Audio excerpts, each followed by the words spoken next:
In a world where even the smallest disagreements can lead to arguments, violence, and even death, two brothers tackle the difficult subjects. Today, we are going to look back at the U.S. response to the COVID pandemic. And the reason why I think this is important is that too often, we don't look back and see what did we do right, what did we do wrong, are there things we could have done better, things that we didn't consider.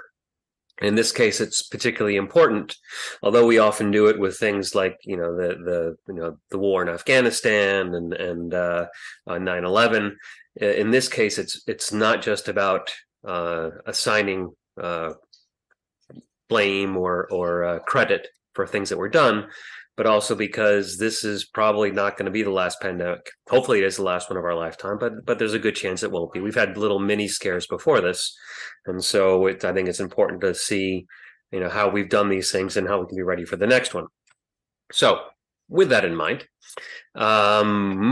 beginning with I don't know, how do you want to begin this? Um, I don't know. Well, it was your idea. If you want, I can talk about some things that I thought about, but I'm happy to hear your thoughts because it was your thought that brought us here. So Well, which one do you prefer? if you have anything in particular that you want to start off with, I'm fine with that. I don't have anything that I really, feeling driven to bring up first. Okay, I can say a few words on it. Um, a couple things that I think about in a situation like this. I mean, I think the first thing to recognize and to realize is that we're pretty lucky to be in a country where the government is put together well enough that, and I bag on government quite a bit, um, but I think that's just because of our differing viewpoints. But I really do. I don't want my thoughts on other parts of what government does to take away from the fact that I feel pretty grateful that it wasn't perfect, and we'll go through a lot of the things that I think could have been done better.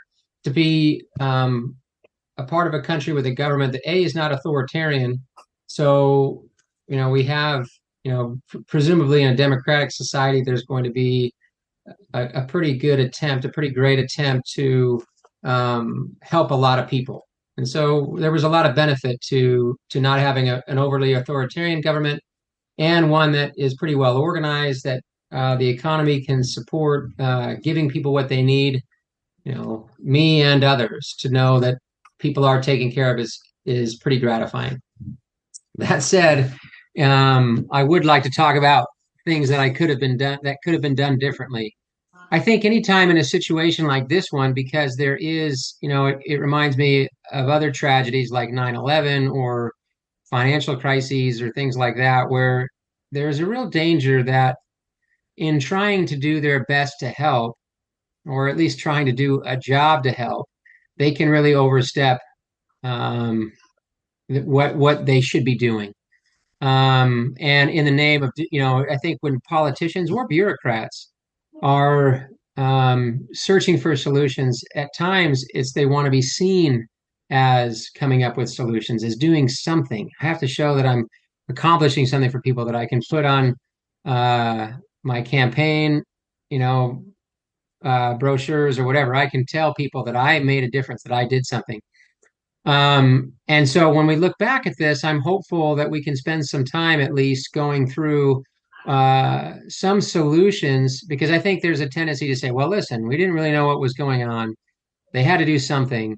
They had to protect us, and they may have been heavy-handed, but that was because, they didn't have a lot of data. And I can agree with that to some degree, but I think very quickly it was apparent that there could have been some easy, soft-handed solutions and inexpensive solutions that would have made a very, very big difference and would have been much better in the long run. A couple of those that I can think of off the top of my head are um, I didn't, there was no attempt to provide some nuance in who was being protected in the pandemic. And it became very apparent very early on. I mean, not in March or April, but very early on, that this pandemic disproportionately affected two groups of people: elderly and people with pre-existing conditions. that ended up being maybe comorbidities, people that were overweight, people that were had heart conditions or lung conditions, they were disproportionately affected. And if I sent you some data in my research that looked at the fact that it really had a much smaller effect on young people and people that were already healthy. So just as an example, this number is just it's just amazing to me that people from the age of 0 to 17, there was only almost 1,600 deaths over the whole course of the pandemic. I mean, that's an amazing number. They just did not seem to be affected very much by COVID.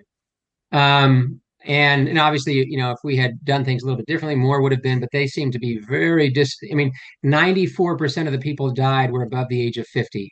This was really a pandemic that affected older people, and we can talk through some of these, we could have really focused on protecting those people as opposed to protecting as much other people. Another one that I thought would have been very, very easy would have been, uh, you know, really spending some time and energy on providing free and, well, low cost and easily accessible testing. So, for example, one of the ideas that I heard early on, like in July of 2020, was, why not provide to businesses very inexpensive testing that when people come in, they can get tested. When they leave, they can get tested, and then don't come to work if you're sick. I mean, we were spending trillions of dollars with $100 billion. We could have provided a lot, just the research to get these tests very, very inexpensive for people and easily accessible.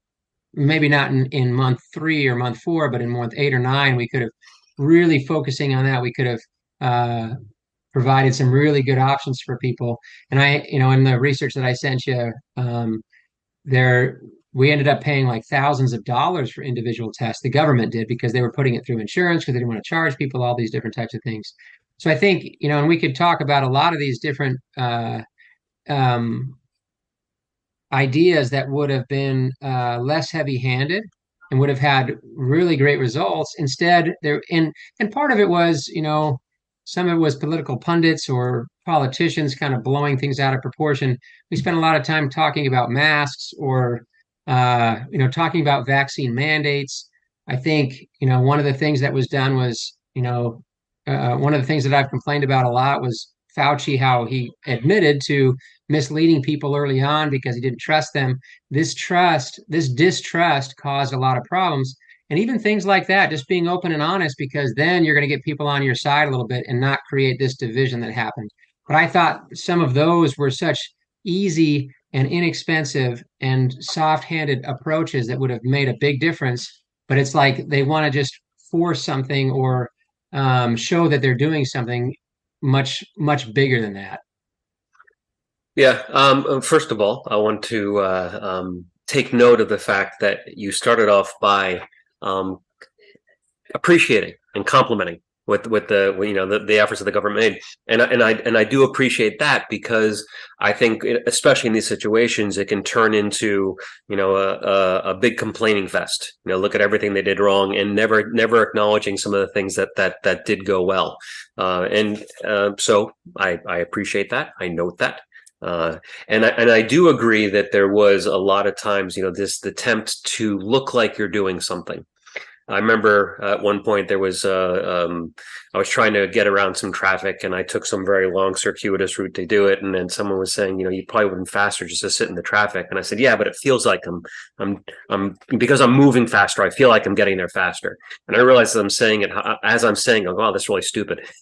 The fact that the girl was probably right. I would have been faster just to stay in the slower traffic. But there's a feeling like something's happening, and a lot of times I think the politicians do similar things. They want their constituents to see activity rather than see good results. And I think and it's not just the politicians that are at fault for this, but it's also the constituents that appreciate busyness rather than effective movements or activities. The one of the ones that really frustrated me in looking back on it was that a lot of policies were put into place, and then as the science evolved, and science almost always will, the policies didn't evolve with the science. as they became more aware of how COVID-19 was transmitted, the initial efforts of like the hand washing and the cleaning of the surfaces, they recognized that wasn't so important because the COVID-19 didn't last out in open air for very long, and so the cleaning of the surfaces wasn't so important. Likewise, they were so obsessed about uh, keeping people away from each other that in any group was a bad group. But then people began to recognize that if you're outside, it's actually pretty healthy. You don't want to be in crowds outside, but being outside in nature, being outside on the beach in California and a bunch of other places who are shutting down their beaches in an attempt to try and keep people isolated, when in fact, as long as they're not crowding the beaches, that actually would have been a much healthier place than, let's say, in a grocery store, for example, even if you're maintaining 6 feet of distance. Um, and that whole 6 feet of distance thing is also one that they recognized later on wasn't so effective. They actually needed much larger distances because of the droplets versus the aerosol thing.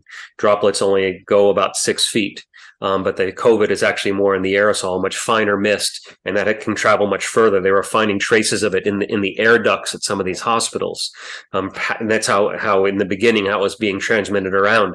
And interestingly, that one came out in November, so it was 6-8 months after this thing had been around, and but that was when a lot of this information was coming out, when some of the policies should have been adjusted, and they weren't adjusting for the new science.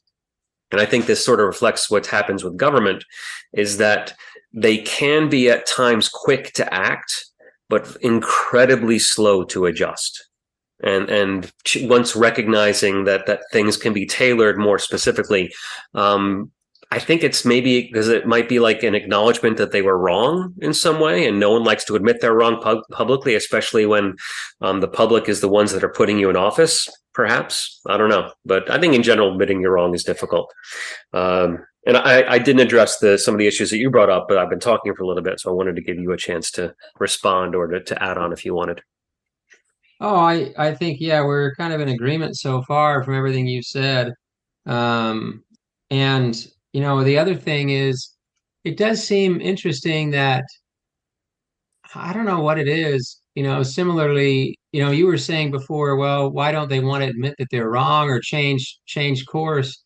And it's almost like they grasp onto something and they go down this path, and you think, but there's this other solution. You know, I don't want to get into other topics, but climate change is a similar one. There's some there. It's almost like if they don't there's or nuclear energy, there's some things that they just decide they don't like, and they just won't be swayed from it, some people or the government, I don't know.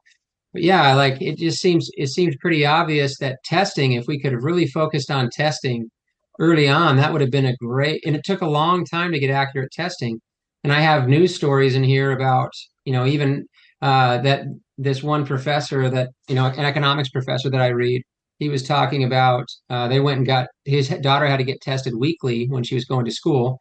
And remember before how we were talking about how these kids, 0 to 17, are just not very, um, they're not susceptible at all to the disease. But we were so worried about kids. Now I know there's parents and teachers and everything, but we could have done other things to help them.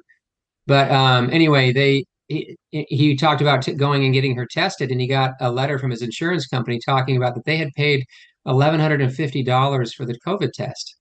I mean, this was well into the pandemic. And so, yeah, they were trying to get tests and they made stuff available. And it was almost as if they said, whatever the cost, we're going to pay this stuff. When the focus should have been try to get tests easily accessible and as cheap as possible, so quickly. And if you did, I mean, what a great way, that's so simple and not very invasive. You know what I mean?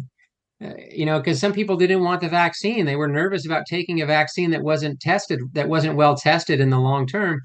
But instead, we're like forcing it on, in many ways, the vaccine was forced on people. It wasn't a mandate, but in some ways, it was a mandate. And there's a lot of things that could not be done if you weren't vaccinated.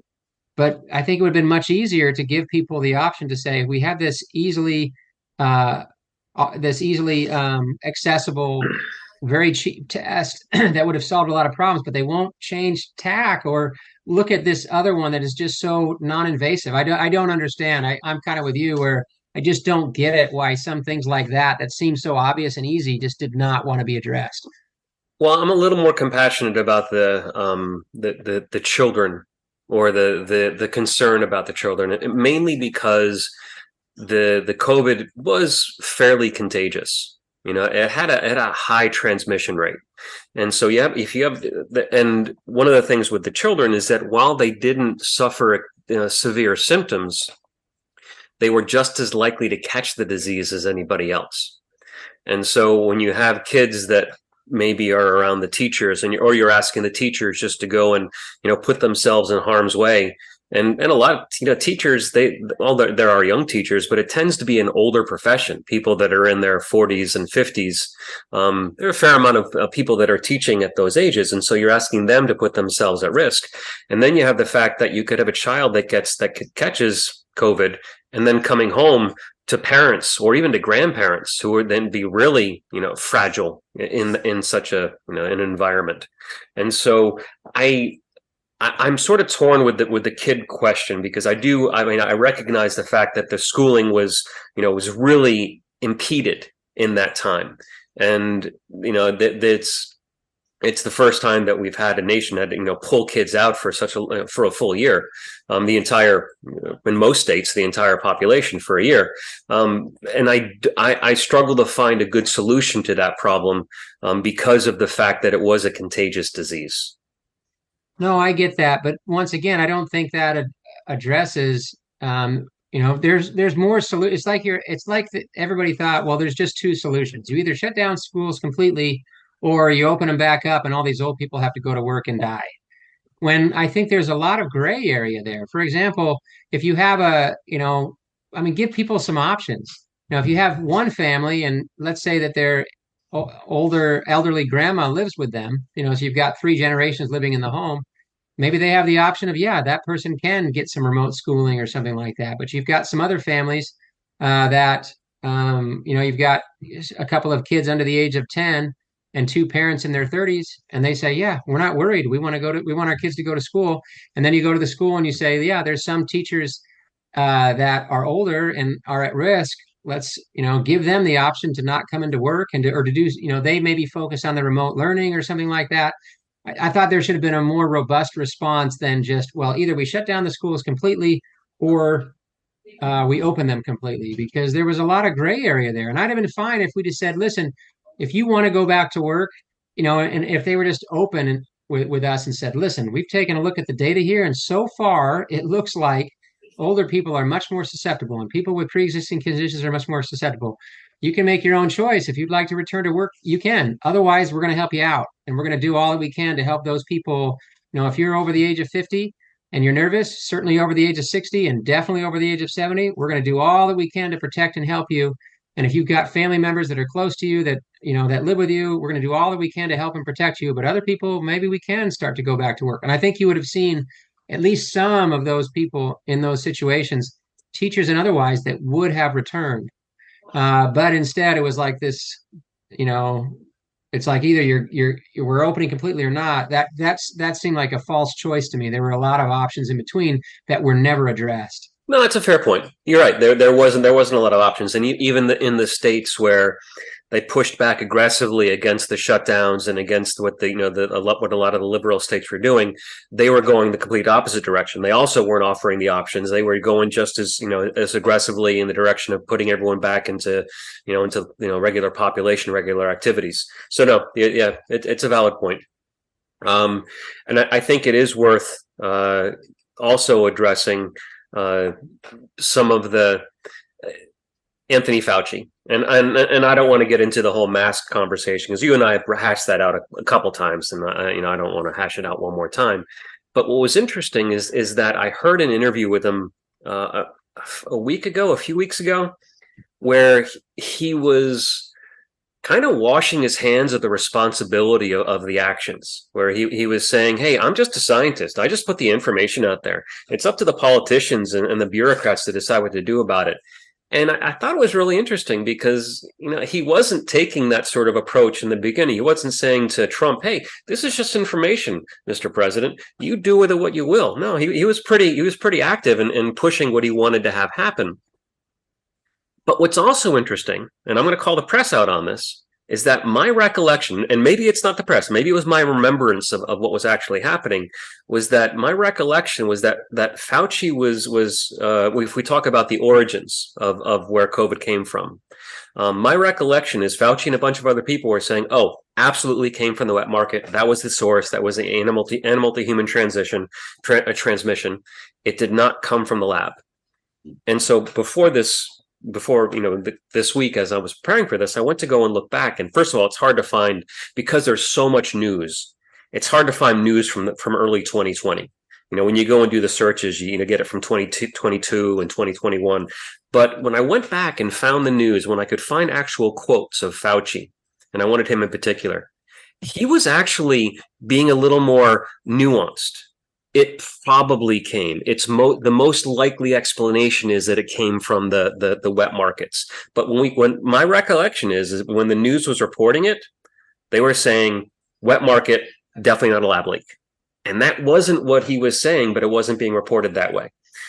So, and maybe other scientists were being a little more emphatic about it. Wet market, not lab. But what and I only found a couple sources. Like I said, it was hard to find them. But there was a big push in the news media saying, "Here's the solution. This was the source. This is what the scientists are saying we need to do."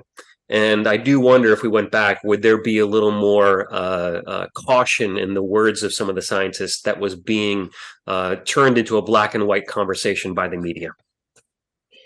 Yeah, I don't know.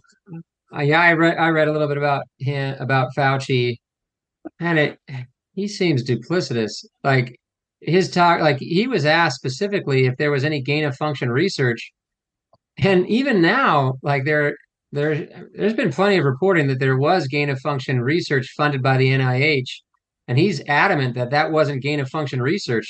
I don't. It's crazy. I wonder. Yeah, I can't tell because there were a lot of instances like that where I remember when I was hearing all this, similar to what you were saying, that another instance of it was Kamala Harris and Joe Biden were talking about, listen, if what I was hearing was if I'm not going to take the vaccine, I mean, it's Donald Trump, like he's pushing for it. I'm not going to take the vaccine. There's no way.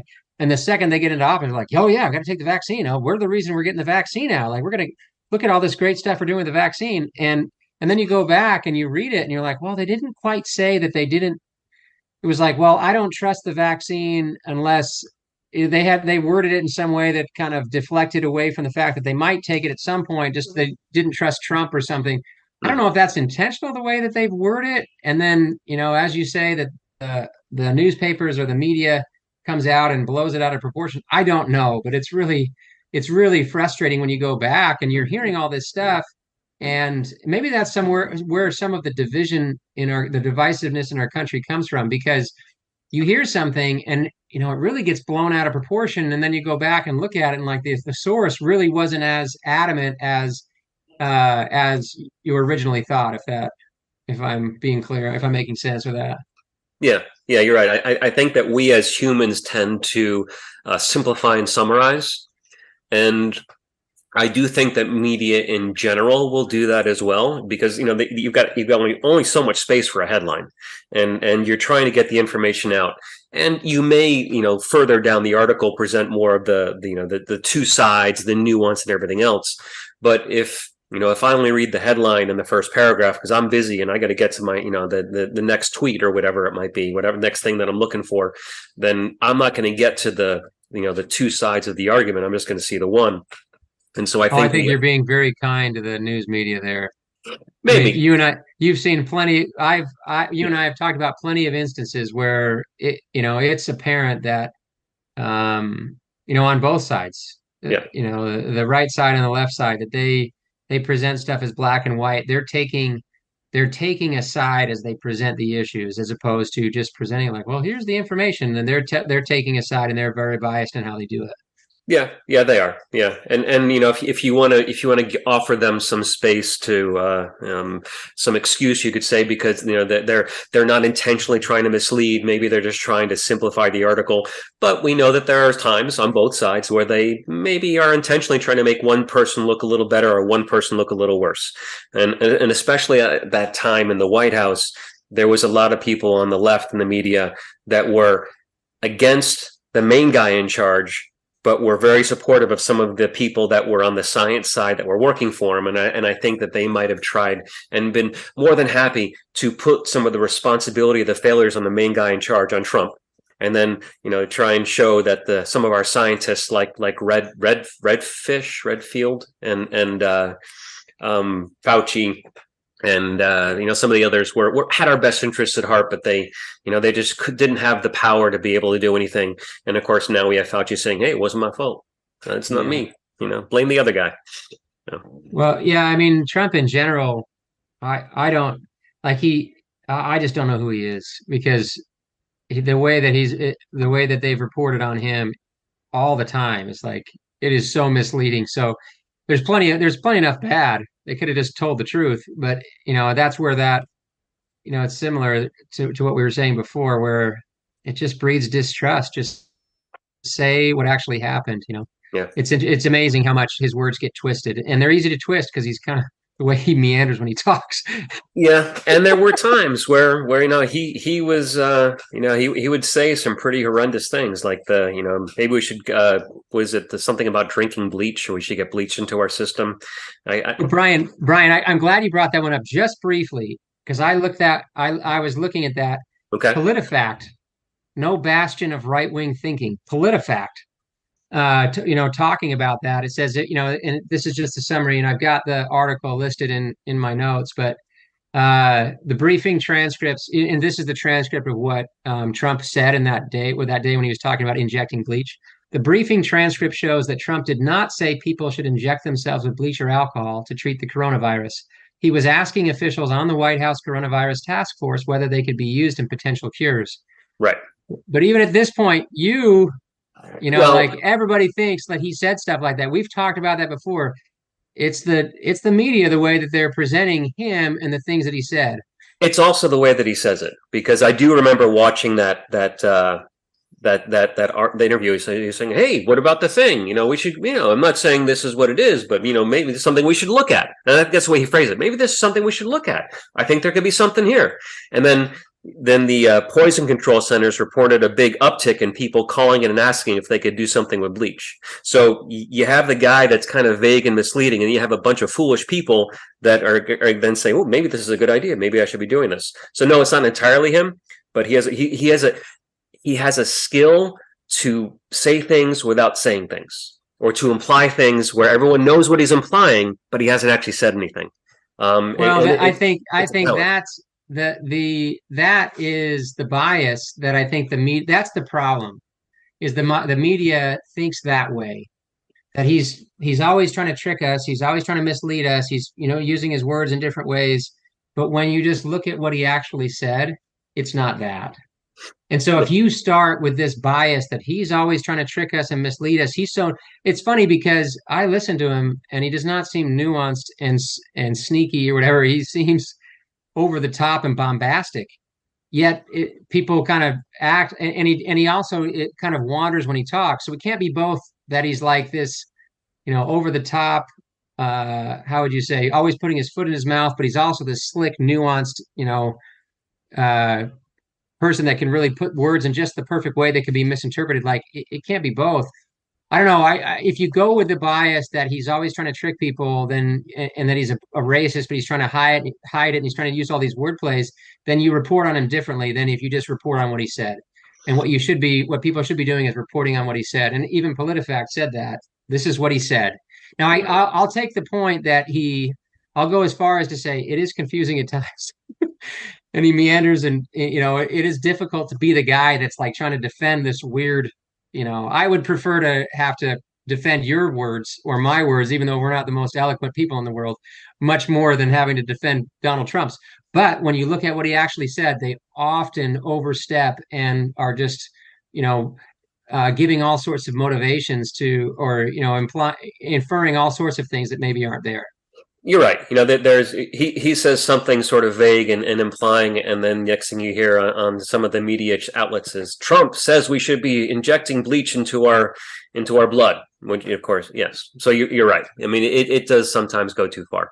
And And and if we talk about like the people that were confused by it, I'm sure there's things that we could. I mean, the guy we have in office right now is maybe similar in some ways.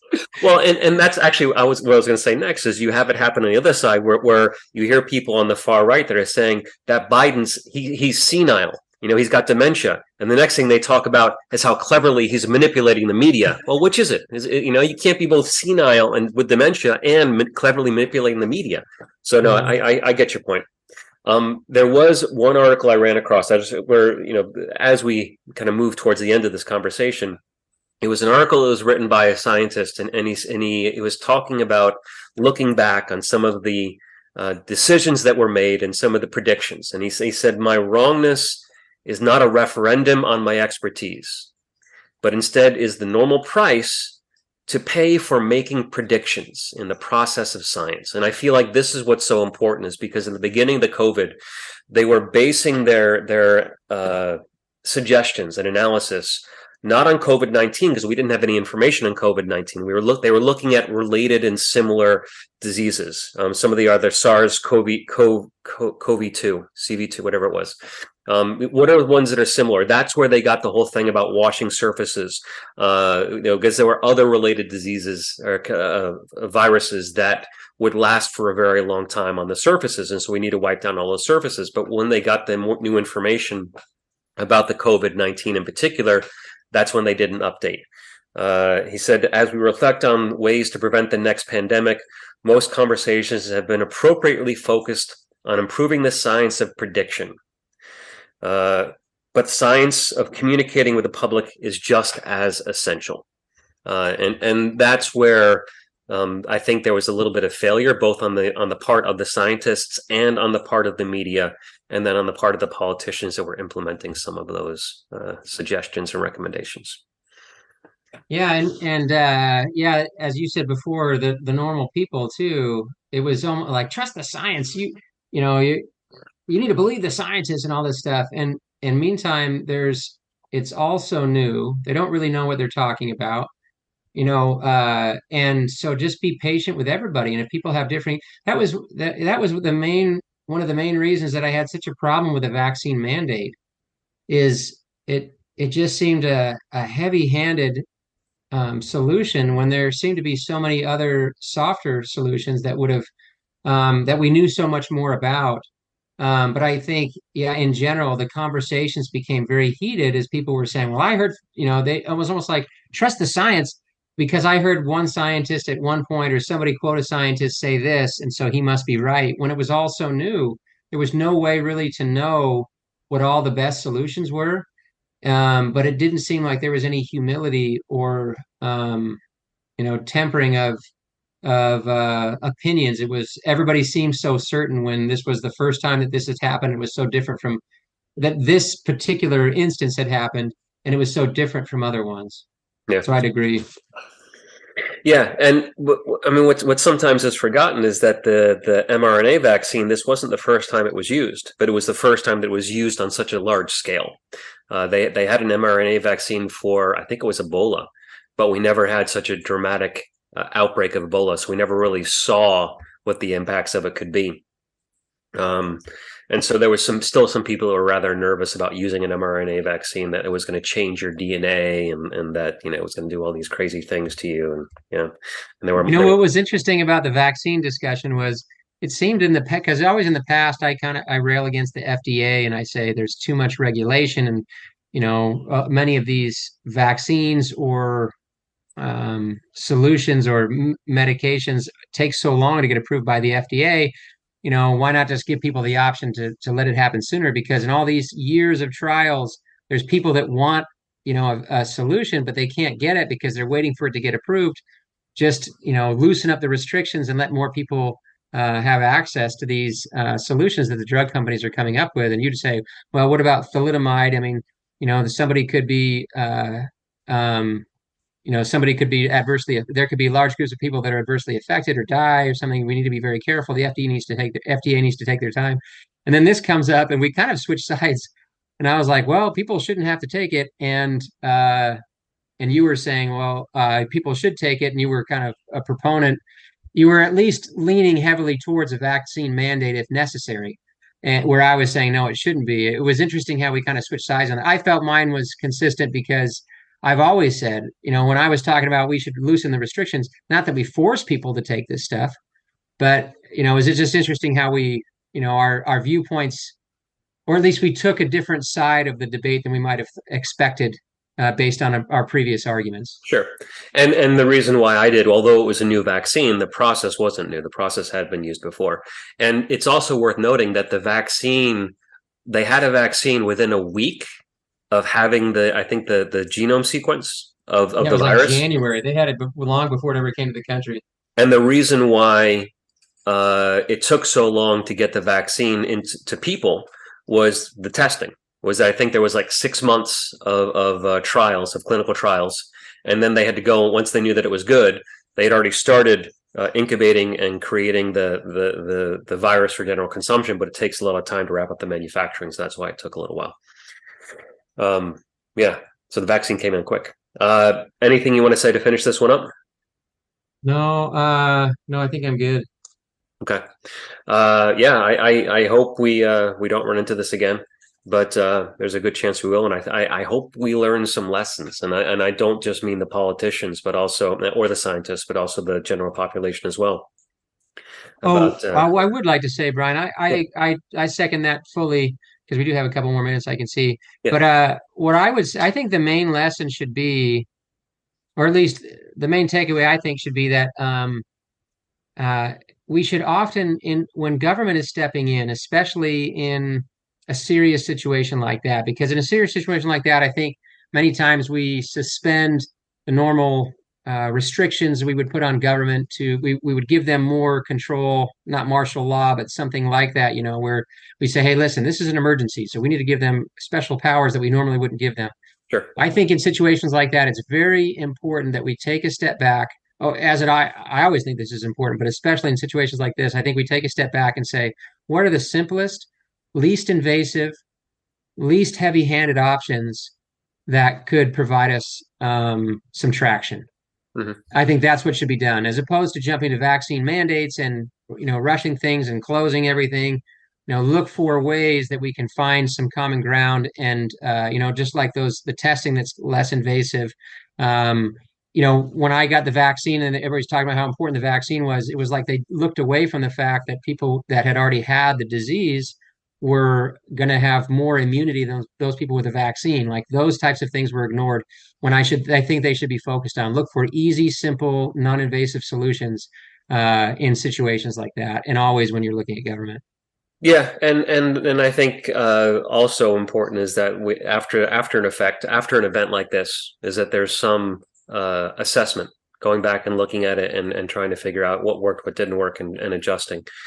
So okay, good. We're not gonna rush to panic to get everything said in the last minute. So thanks, Colin, and we'll talk about the next topic Okay, shortly. sounds good. All right, later. Bye. We hope you learned something in this episode of Brother versus Brother, a podcast about difficult conversations. We also hope that you enjoyed it enough to subscribe to the podcast. You can help us by spreading the word. Share this episode on your favorite social media so that others will have an opportunity to experience it as well. You can also support us by donating through Patreon. This information and more can be found on our website, broconvo.com, and on our various social media accounts. Thank you.